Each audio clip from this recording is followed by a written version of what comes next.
हम ये चाहते हैं कि दुनिया को पता हो, पाकिस्तानियों को पता हो कि जो हम बात कर रहे हैं, जो हम एहतजाज कर रहे हैं, उसकी बुनियाद क्या है। ये हवा में एहतजाज नहीं हो रहा। कम से कम 90 सीटें ऐसी हैं जिन पे नताइज को तब्दील किया गया है। फॉर्म 45 हर पोलिंग स्टेशन का नतीजा होता है, जो हर कैंडिडेट को दिया जाता है, उसके पोलिंग एजेंट को दिया जाता है। ये एक इंतहाई अहम दस्तावेज़ है। अगर इसमें और नतीजे में कोई फ़र्क लाया जाता है तो इसका मतलब सिर्फ यही होता है कि धांधली की गई है। ये कौन-कौन लिहाजा से हल्के से हैं ये सारे ये फॉर्म मेरा हल्का लाहौर का NA 128 है जी। मैं अपने हल्के के लाया हूँ, दीगर दोस्त जो हैं अपने अपने हल्कों के फॉर्म 45 लेकर आए हैं। अच्छा और साथ में ये अवाम जो है, ये आम अवाम को आप दिखा रहे हैं, लेकिन असल में इलेक्शन कमीशन को इसको क्या ये सारी असर क्या दुनिया को पड़ेगा? पता, देखिए हर एक को पता होना चाहिए कि पाकिस्तान में हम मुर्दा ज़मीर नहीं हो गए। हम ये पाकिस्तान के अवाम के हक़ के लिए आवाज़ उठा रहे हैं। बच्चियों ने हमें वोट दिए हैं, बूढ़ों ने हमें वोट दिए हैं, रोते हुए ज़ारों कतार मुझे वोट दिए हैं उन्होंने पोलिंग स्टेशंस पर। मैं उनके हक़ के लिए लड़ रहा हूँ। हमने ये आवाज़ बिल्कुल बुलंद करनी है। अगर हम आवाज़ बुलंद नहीं करते तो हम उनके हक़ के मुहाफ़िज़ नहीं कहला सकते। लिहाजा हम उस हक़ के लिए लड़ रहे हैं जो पाकिस्तान के अवाम का है, और हम ये आवाज़ बुलंद करते रहेंगे जब तक ये हक़ पाकिस्तान के अवाम को वापस नहीं मिलता कि उनके वोट को इज़्ज़त दी जाए, उनके वोट की बुनियाद पर इंतखाब हो, इंतखाबी नतीजा जो है उनके वोट के मुताबिक हो।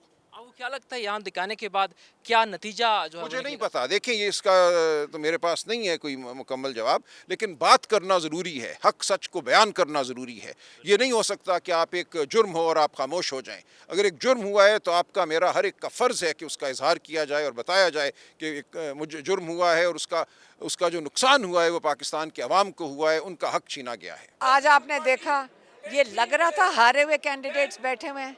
अगर असल में हारे हुए कैंडिडेट्स होते तो यहाँ अफसरदा बैठना चाहिए था।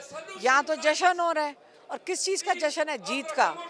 ये सारे लोग PTI के जो कैंडिडेट्स थे, इनको 2/3 अक्सरियत मिली है, और आपने इनके वोटर्स के जो मैंडेट है उसके ऊपर डाका डाल दिया। अब ये बेचारे जो सारे जमा हुए, ये बेचारे नहीं, ये अगली जंग के हिस्से में चले गए जिसमें इन्होंने अपना जो वोटर का मैंडेट है उसको वापस लेने, ये कम से कम करोड़ करोड़ वोट जीत चोरी हुआ है। करोड़, 1 करोड़ वोट चोरी हुआ आपके सामने आज बैठा था। आपने सारा देखा, आपने उनके नंबर्स देखे, कम से कम 1 करोड़ वोट चोरी हुआ है। और ये अब सब पे जिम्मेदारी है। ये इंटरनेशनल मीडिया पे जा रहा है, ये दुनिया इसको पहचान गई है कि ऐसा कभी धांधली हुई नहीं है, और ऐसी बुरी तरह की है।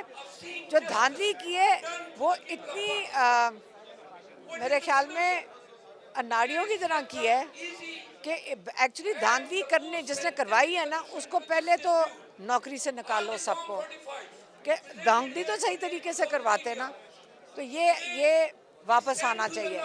कोई कोर्ट, कोई जज इसको ना वापस करे तो वो नाअहल होना चाहिए जज, क्योंकि इससे सारा इनके पास सबूत है।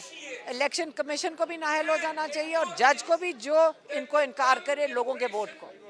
आप ये बताएं, इमरान खान के साथ आपकी मुलाकात अडियाला जेल में भी होती रही, क्या वो आवाम से मुतमईन है और इन तमाम तर सिचुएशन से वो आगाह हैं, और अगर आगाह हैं तो वो क्या कहते हैं? वो PT भी देखते हैं, और अगर लॉयर्स मिल लें तो उनसे उनको पता चल जाते हैं इन्फॉर्मेशन बाहर की, और वो बहुत मुतमईन है। उनको पहले से पता था लोग निकलेंगे। उनको ये नहीं है कि प्राइम मिनिस्टर बनना है। वो उनके लिए 8 तारीख की जो खबर आई है, इस ज़िंदगी में मेरे ख्याल में जो उनका मिशन था वो मुकम्मल हो गया। वो उनका मिशन प्राइम मिनिस्टर बनना नहीं था, उनका मिशन था लोगों को जगाना। और उनकी कौम, एक उन्होंने लोगों को एक कौम बना दिया, और उन्होंने इन सबको 8 तारीख को उन लोगों ने आके इमरान खान को बताया कि हम एक कौम बन गए और अपने फैसले खुद करेंगे, और कौम अपनी ताकत से, वोट की ताकत से आई है, वोट के बंदूक से आई है। ये बंदूक वोट था। उन्होंने जुल्म के निज़ाम को रिजेक्ट कर दिया है, उन्होंने उसके खिलाफ खड़े हुए हैं, और इंशाल्लाह 8 तो सिर्फ शुरुआत हैं, और इंशाल्लाह ये जो मुस्तकबिल इस मुल्क का बहुत रोशन होगा। कल मुल्क गिरे एहतजाज भी होने वाला है, क्या इमरान खान ने मुकम्मल अमल तैयार किया है? आपको क्या लगता है कि क्या तरीकाकार होगा, कहाँ कहाँ से नोट लिखनेंगे और कहाँ पे पहुँचेंगे? देखिए मेरी बात सुने, एहतजाज मैं बाहर खड़ी होकर बिल्कुल कर सकती हूँ, ये मेरा आईनी हक है। और पीटीआई ने आज तक इसका रिकॉर्ड नहीं है 27-28 साल में कि ये कोई तोड़फोड़ करें, या क्योंकि सारे बच्चे औरतें आती हैं, कौन जुल्म करते हैं, कौन ये दहशतगर्द आते हैं? कोई नहीं दहशतगर्द, सारे औरतें और बच्चे निकलेंगे और हम निकलेंगे और कल जाएंगे और पुरअमन एहतजाज करेंगे पूरे मुल्क में। मैं तो कुरान से जुड़ी हुई औरत थी। सब मीडिया चैनल पर जो टीवी एंकर है, मैंने सब कुछ सच का बयान दिया है कि सियासत मेरा रास्ता नहीं था।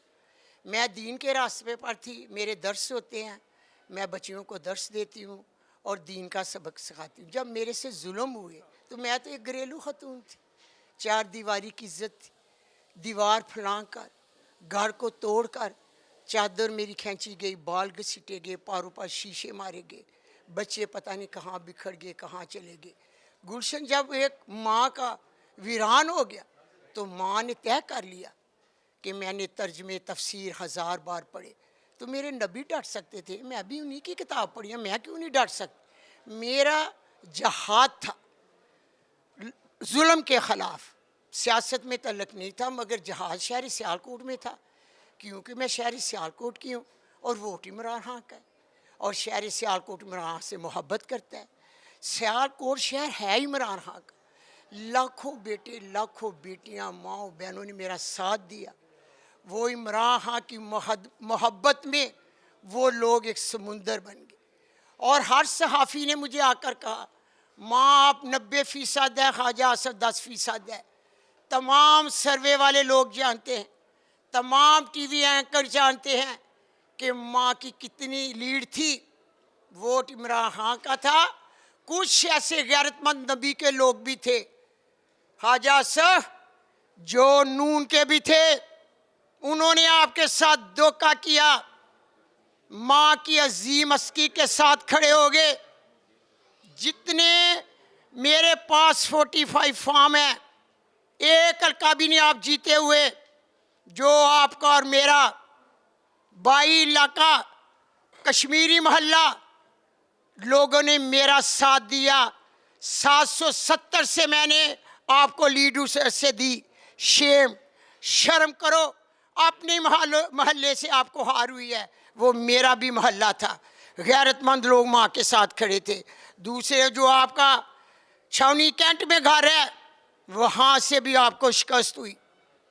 आपको खामोशी के साथ अपनी शिकस्त को कबूल कर लेना चाहिए था। जो दाग आपकी कमीज पर नौजवान वोटरों का चोर, 52,000 लोगों के मुजरम जो आपको दाग लगा है, वो ब्लीच से भी धोएंगे तो नहीं धुलेगा। हर गली और मोहल्ले में ख्वाजा सब वोट चोर के नारे लग रहे हैं। देखो फेसबुक, देखो हर चीज़ देखो, तो सोचना कि ये गलती मैंने की है। इंशाअल्लाह ताला आप सोचेंगे ज़रूर, मुझे पता है आपका।